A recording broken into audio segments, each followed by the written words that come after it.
In het programmaboekje staat te lezen dat Aris in de Bos er alles ontwaar wil om de zo'n-oerwinnings in de laatste 8 wedstrijden te pakken. En Aris kon in het begin goed bijblijven. Al houdt Den Bosch hield hij de voorsprong. De score van Keith Spencer. En als bonus krijgt er ik nog een strafworp. Piet Miller zocht dan nog tevreden. Maar Spencer weet de vrije worp net te benutten. De stand is dan al betretje in het voordeel van Den Bosch. Den Bosch bouwend onder ongeval. Nummer 15 Marcel Aerts gaat de cirkel in en dan komt op de ronde Kees Akerboom vrij. En zijn 3 punten brengt de stand op alweer 16. En het antwoord van Aris is helder. Craig Moore zet de ongeval op. Keith Spencer loopt dan naar de hoeken en daarmee komt Tristan Blackwood in scoringspositie. En 3 punten brengen de stand op 14-16. Even een goede fase van Aris. De stand is 14-18, maar de 3 punten van Craig Moore brengt het verschil weer daar in je punt, Santje 18.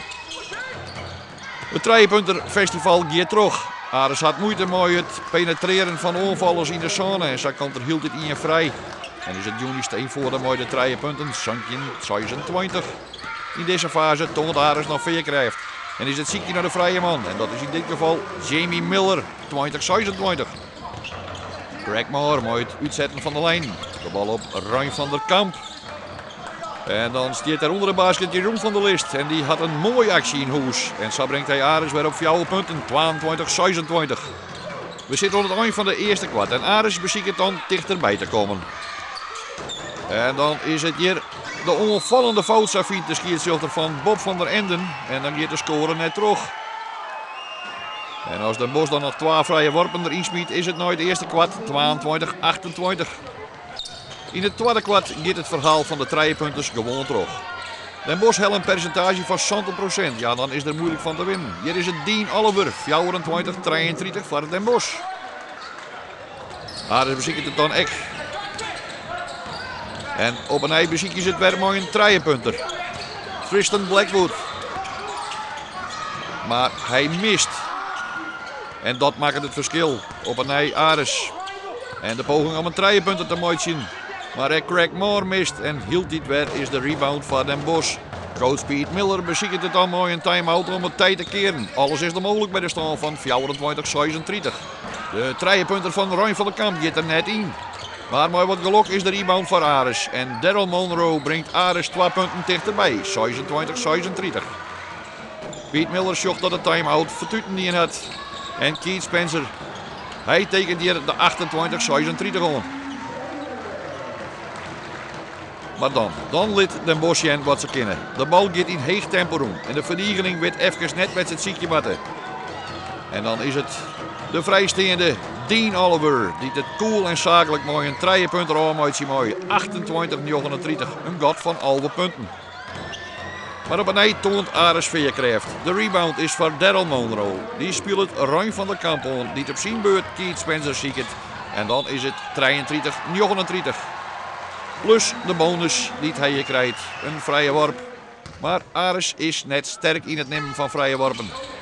En de rebound is er dan wel voor Rijn van der Kamp. Maar ik zie scoren gaat dan net terug. En dan de Bosch even in een middenfase. De rebound is wel van Jerome Beasley. Hij hield hem al even 16 in de eerste helft. En hij mist. Dan is de break voor Aris. En Daryl Monroe brengt de stand weer rond naar 34-39. Coach Don Beck was scoren aan zijn team. Den Bosch rint dan weer uit. Naar 38-47. Maar de laatste score van de rest nooit er wezen. Craig Moore zet de rest aan van 41-47 op het boord. In het tweede kwart maakt Aris Den Bosch geen letten. Het verschil is hield iets aan 14 punten. Hier de steal van Tristan Blackwood. Hij brengt het verschil weer op alweer 54-65. De concentratie bij Den Bosch is dan net meer optimaal. Rebounds worden mist. De ieren naar de oren.